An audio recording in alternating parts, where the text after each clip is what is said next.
Number 9, we have a public hearing for Fastrac at Route 31 and 298 for the sewer petition plans. I have proof of publication from Richard Keene at the Eagle newspapers, that notification was indeed published, and proof of posting from Town Clerk Tracy M. Costle, that the notice is posted on the bulletin board at the proper time. Do you have somebody that represents? So put your map up on the board for us, so we can all see it. And we'll also need your name and the firm you're with.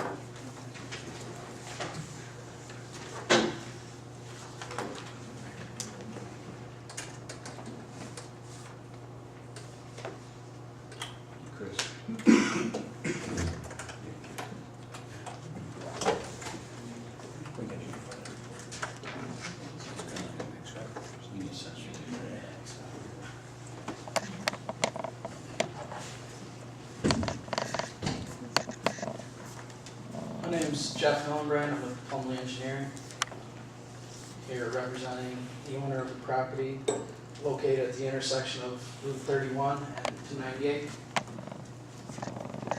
as well as the client, Lateral.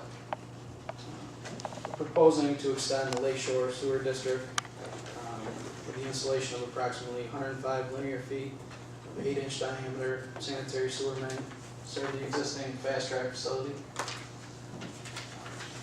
Design flow of 2,500 gallons per day will be conveyed to the Brewerton wastewater facility through the existing town and county facilities. Cost of installation will be borne fully by the developer, turned over to the town upon completion and acceptance. Oh, okay. If there's any questions, I'd be glad to field those. Michelle, any comments in regards to this? No, we did prepare a review letter that was dated April 17th, 2009, and we went over that the last meeting. We were comfortable with the drawings. We had a few minor comments, but that was it. So. I'll open the public hearing at this time and solicit comments from those who are in favor of the project. I'll solicit comments from those who are opposed to the project. I'll close the public hearing at this time and solicit town board comments.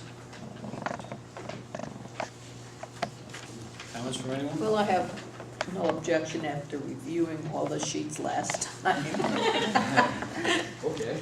If the board's going to move forward, I ask that you do it on the resolution that's been prepared so that can be included in full in the minutes. And for the public's reference, what that resolution does is set forth essentially all of the items that Mr. Hillenbrand advised of and the particulars of the project. Motion to approve as presented. Second. Ms. Tarwacki? Yes. Mr. Ryback? Yes. Mr. Coral? Yes. And Mr. Kaczynski? Yes. Number 10. We have a public hearing for an amendment to Cicero Code, Chapter 179, Stormwater Management, Erosion, and Sediment Control. I approve the publication from Richard Keene of the Eagle newspapers, and notification was indeed published, and proof of posting from Town Clerk Tracy M. Costle, that the notice was posted on the bulletin board at the proper time. I'll take this one. Thank you. In reviewing your stormwater legislation in order to ensure compliance with this year's permit, we discovered that there was a fairly minor provision omitted from your code.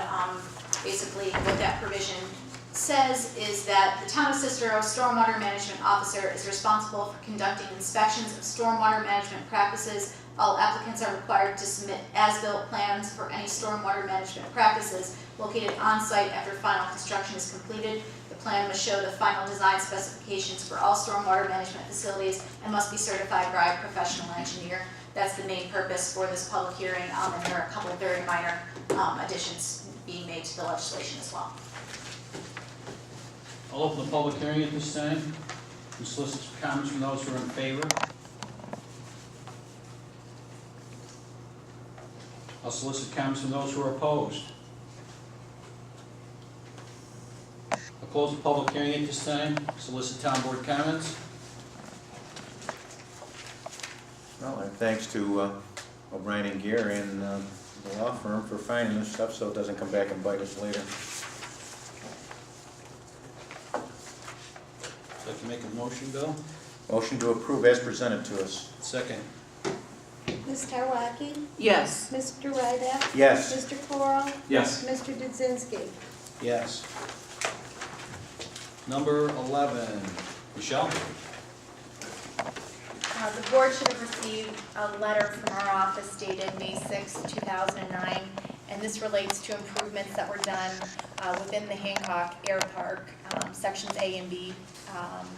And this is General Irwin Boulevard and Stewart Drive, and this includes sanitary sewer improvements, drainage improvements, and road work as well. And what we did was we developed the necessary securities that are required for the guarantee period. And for the sanitary sewers, it's $5,720. For the storm sewers, $5,125. For the roads, $32,000. So the total being $42,845. Comments, Wayne? No, I don't have Nothing additional is recommended? No. You're all set too? All set, road's beautiful. Okay. And just to add to that, I don't know if we can do this as one motion, but we are recommending the release of the erosion and sediment control securities. Those were in the amount of $12,627. What the developer would like to do is apply that to the guarantee securities he needs to post. We do them as one, Heather, or should we do them separate? Why don't you authorize the release of those securities and then approve the second round, and we can work with the developer to make sure that they get posted in whatever manner the developer is most comfortable with. Motion to approve, as presented. Second. Ms. Karwacki? Yes. Mr. Ryback? Yes. Mr. Coral? Yes. And Mr. Dudzinski? Yes. And then the second motion would be to approve acceptance of securities as set forth in O'Brien and Beers letter dated May 6th. Motion to approve, as presented. Second. Ms. Karwacki? Yes. Mr. Ryback? Yes. Mr. Coral? Yes. Mr. Dudzinski? Yes.